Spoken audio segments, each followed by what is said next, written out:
Pernah nggak sih kepikiran waktu rupiah kita anjlok ke titik terendah, pemerintah dan Bank Indonesia tuh langsung buru-buru ngeluarin berbagai jurus darurat. Tapi pertanyaannya gini, apakah manuver kilat ini benar-benar nyelesain akar masalah ekonomi kita? Atau jangan-jangan cuma sekedar beli waktu aja sebelum krisis yang lebih gede datang menghantam? Nah, di Explainer kali ini kita bakal bedah tuntas apa yang sebenarnya lagi terjadi di balik layar gejolak ekonomi kita. Oke, coba kita bayangin situasi ini. Ekonomi kita sekarang ini ibarat pasien yang baru aja dilarikan ke UG di rumah sakit. Dengan gejala yang lumayan parah, dokter dan perawat pasti langsung gerak cepat dong, ngasih obat dan tindakan darurat buat nyestabilin detak jantungnya. Tapi apakah obat-obatan ini beneran nyembuhin penyakitnya? Atau cuma nahan rasa sakit buat sementara aja? Analogi pasien UGD ini tuh pas banget buat ngegambarin kondisi makroekonomi kita sekarang. Biar nggak bingung, kita bakal urai benang kusut ini lewat 6 poin utama. Mulai dari siapa aja pemain intinya, jurus moneter BI, tameng fiskal buat obligasi, apa kata lembaga rating internasional, risiko di balik nama besar Danantara, sampai akhirnya kita nilai bareng-bareng, ini solusi nyata atau sekedar beli waktu. Masuk ke poin pertama. Siapa sih sebenarnya penyelamat rupiah atau aktor-aktor utama di balik penanganan krisis ini? Balik ke ruang UGD tadi, Bank Indonesia itu bertugas sebagai dokter utamanya.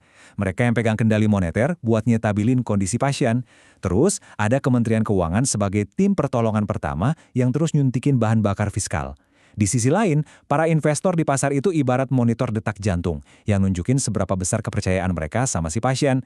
Nah, yang terakhir ada lembaga rating, kayak Fitch dan Moody's. Mereka ini Dewan Medis Independen yang ngasih vonis akhir soal seberapa sehat pasien ini sebenarnya. Dan yang bikin seluruh ruang UGD panik adalah angka ini. Di bulan Mei 2026, rupiah kita sempat nembus batas psikologis 17.600 per dolar Amerika Serikat. Wah, ini bukan angka main-main. Ini beneran alarm darurat yang nunjukin betapa brutalnya tekanan dari luar dan keraguan dari dalam negeri. Gak heran kalau para pembuat kebijakan langsung ngepencet tombol panik dan ngeluarin semua instrumen andalan mereka. Bagian kedua, kita bahas jurus moneter Bank Indonesia. Gimana sih bentuk pertolongan pertama dari sang dokter? Nah, BI ternyata nggak tinggal diam. Mereka langsung pakai strategi triple intervention atau intervensi 3 lapis. Jadi mereka nggak cuma ngelawan pelemahan rupiah hari ini aja, tapi juga ngejagain ekspektasi pasar buat besok. Lapis pertama, mereka guyur dolar AS langsung ke pasar spot domestik. Lapis kedua, lewat DNDF, BI kelola ekspektasi nilai tukar di dalam negeri. Dan yang ketiga, lewat NDF offshore, BI berusaha keras ngeredam spekulasi-spekulasi liar dari investor luar negeri. Strategi pertahanan yang benar-benar agresif. Tapi di saat yang sama, sang dokter lagi pusing mikirin dosis obatnya, alias suku bunga.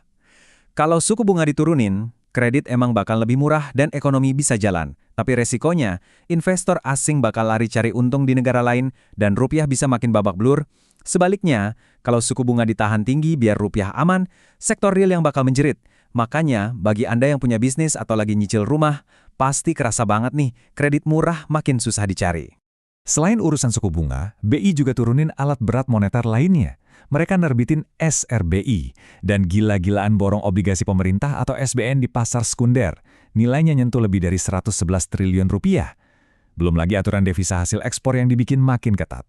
Intinya satu, BI pengen maksa dolar AS hasil ekspor sumber daya alam kita biar nggak kabur ke luar negeri dan tetap muter di sistem keuangan kita sendiri.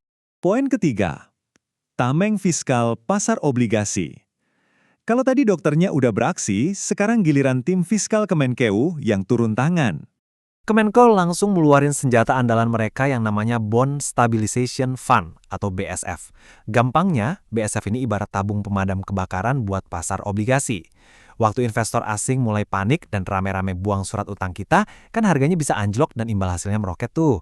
Nah, disitulah BSF masuk buat borong obligasi itu. Nahan biar harganya nggak terjun bebas, sekaligus ngeredam kepanikan pasar. Tapi tunggu dulu, langkah ini malah ngundang pertanyaan lumayan pedes dari para ekonom. Kalau pemerintah terus-terusan ngebeliin obligasi, ini tuh beneran bikin pasar stabil atau cuma nyiptain stabilitas palsu? Risiko terbesarnya, harga yang ditahan stabil ini malah dijadiin karpet merah sama investor asing, alias jadi pintu keluar yang empuk banget buat mereka narik duit dari Indonesia tanpa harus rugi bandar. Masuk ke bagian 4, peringatan keras dari lembaga rating internasional Fitch dan Moody's. Dan ketakutan pasar ini ternyata sejalan sama diagnosis lembaga rating. Coba deh perhatiin selisih angkanya. Pemerintah kita itu kan optimis banget, nargetin pertumbuhan ekonomi sampai 8% dan defisit tetap aman di 2,68%. Tapi Fitch ngelihatnya beda. Mereka malah majang proyeksi defisit kita bakal bengkak ke 29%. Udah mepet banget sama batas maksimal undang-undang, sementara pertumbuhan ekonomi diprediksi cuma mentok di 5%. Cumplang banget kan? Makanya Fitch dan Moody's kompak nurunin prospek utang kita jadi negatif.